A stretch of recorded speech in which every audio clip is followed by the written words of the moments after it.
जय श्री राम। मैं रवि सांखी। आज बात करेंगे हम सेकंड फेज की। सेकंड फेज में बम्पर वोटिंग हो रही है, धमाकेदार। सुबह 11 बजे तक की बात करें तो 11 बजे तक लमसम 25%, 27%, कहीं कहीं 32% वोटिंग हो चुकी थी।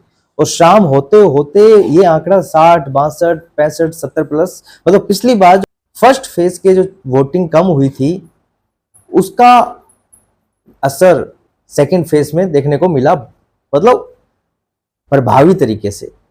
अब इसमें एक बात मैं कहना चाहता हूं। कांग्रेस और विपक्ष ने फर्स्ट फेज में यह माहौल बनाया था कि बीजेपी को कम वोटिंग से नुकसान है, कम वोटिंग से नुकसान है, वोटर बाहर नहीं निकला, वोटर बाहर नहीं निकला, कम वोटिंग से नुकसान है। ये उन्होंने इतना भुना, जिसने वोट नहीं दिया उसके दिमाग में भी आ गई कि यार काम तो अपनों ने गलत किया है, क्योंकि 5 साल में एक बार मौका आता है और ये मौका तो ऐसा है जो भारत की एक विकसित भारत की नींव रख रहा है, और उसमें भी वोट ना देना एक बहुत बड़े तरीके से एक अपराध है।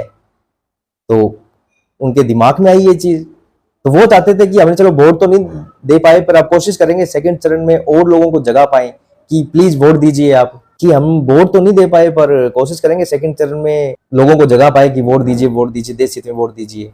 तो इसका नुकसान मुझे लगता है कहीं ना कहीं विपक्ष को, कांग्रेस को ज्यादा हुआ है, क्योंकि ये यदि वो चुपचाप बैठे रहते कि फर्स्ट फेज में वोटिंग कम हुई है, बीजेपी को लॉस है, ठीक है, ना बोलते, सेकंड फेज में भी वही लमसम सिस्टम रहता, लोग घरों से बाहर नहीं निकलते। क्योंकि बदलाव की राजनीति जब होती है तब वोटर एक उत्सुक होकर वोट देता है। अब यहाँ पे बदलाव की स्थिति नहीं है, यहाँ पे एक स्थिर सरकार है, उसी को ही जनता चाहती है। पर कभी कभी क्या होता है, स्थिर सरकार के कारण जनता ये सोच लेती है कि भाई फिक्स है, मोदी जी आने ही है, तो वोट नहीं दे पाते वो, और उसका खामियाजा बीजेपी को भुगतना पड़ता। जैसा फर्स्ट फेज में हुआ था, यदि वैसा ही चलता रहता तो जहां तक मुझे लगता है कि इसका खामियाजा बीजेपी को भुगतना पड़ता। पर कांग्रेस तो कांग्रेस है, हमारे राहुल जी तो स्टार प्रचारक हैं, तो उन्होंने कहा कि ये लोग बाहर नहीं आए, बीजेपी के लोग वोट नहीं दे सके, तो इस पे पूरा पक्ष और विपक्ष, बीजेपी, कांग्रेस सब बोलना स्टार्ट कर दिया। मोदी जी ने रिक्वेस्ट करनी स्टार्ट की कि भाई प्लीज वोट दीजिए, वीडियोस बनने लगे, मैंने खुद 5 से 6 वीडियो बना दिए, सब लोग ये चीज कहने लगे कि प्लीज वोट दीजिए। और खुद को भी एक अपराध बोध हुआ जिन्होंने वोट नहीं दिया कि भैया किया तो हमने गलत है, देना चाहिए था, तो चलो हम नहीं दे पाए, हम अब वोट दिलवाएंगे। तो इसका नुकसान कहीं ना कहीं कांग्रेस को भुगतना पड़ा है। यदि चुपचाप बैठ जाते तो एक अच्छे बड़े लेवल पे बीजेपी को लॉस हो जाता। और आज का जो चुनाव हुआ है, आज जो 88 सीटों पे जो चुनाव हुआ है, जो पैटर्न लग रहा है, मेरे से लिख के ले लीजिए आप, 4 जून को बहुत ऐतिहासिक फैसला होने वाला है, नरेंद्र मोदी जी की बम्पर जीत होने वाली है, 3rd टाइम। आज एक दूसरा टॉपिक छोटा सा डिस्कशन मोड पे रखेंगे कि सुप्रीम कोर्ट ने जो ईवीएम के लिए, जिन्होंने सुप्रीम कोर्ट गए थे कि ईवीएम से चुनाव ना हो, पेपर बैलेट से ही चुनाव हो, तो सुप्रीम कोर्ट ने उन्हें बहुत ही खतरनाक तरीके से फटकार लगाई है।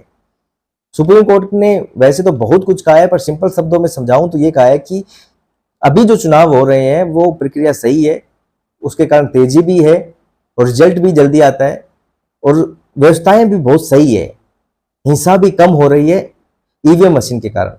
वरना तो आप लोगों ने बहुत सुना था कि पेटी उठा ले गए, पेटियों में स्याही डाल दी, वो फिल्मों में देखते थे, वो रियलिटी में चीजें होती थी। हाँ, हिंसा कहीं ना कहीं अब पश्चिम बंगाल में देखने को मिल रही है, पर इतने बड़े लेवल पे नहीं है, वो अब बहुत कम हो चुकी है। जो पहले पेपर बैलेट से चुनाव होता था उस टाइम पे बहुत ज्यादा हिंसा हुआ करती थी, पेटियां उठा ली जाती थी, पेटियों में स्याही डाल दी जाती थी, फर्जी वोट हो जाते थे, अब वो सब नहीं होता है। तो सुप्रीम कोर्ट ने बहुत बड़े लेवल पे एक फटकार लगाई है, जो विपक्ष के मुंह पे एक करारा तमाचा है। पर हाँ, इन चीजों से विपक्ष को कोई फर्क नहीं पड़ता है, वो ऐसा नहीं है कि वो शर्मिंदा हो जाएंगे, माफी मांग लेंगे। जो मैं देख रहा था वीडियोज में कह रहे थे कि अब विपक्ष को देश से माफी मांगनी चाहिए, अब उनके कोई फर्क नहीं पड़ता है। विपक्ष देश से भाई हजारों करोड़ों के घोटाले करके माफी नहीं मांगी उन्होंने, इतनी बार लज्जित होने के बाद में माफी नहीं मांगी, इतनी बार हारने के बाद में माफी नहीं मांगी, तो ये तो एक छोटा सा है, क्यों माफी मांगेंगे।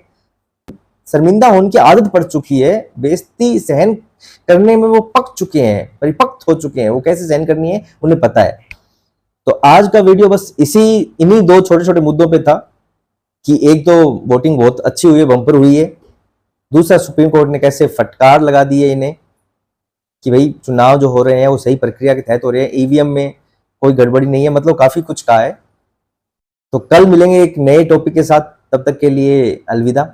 जय श्री राम।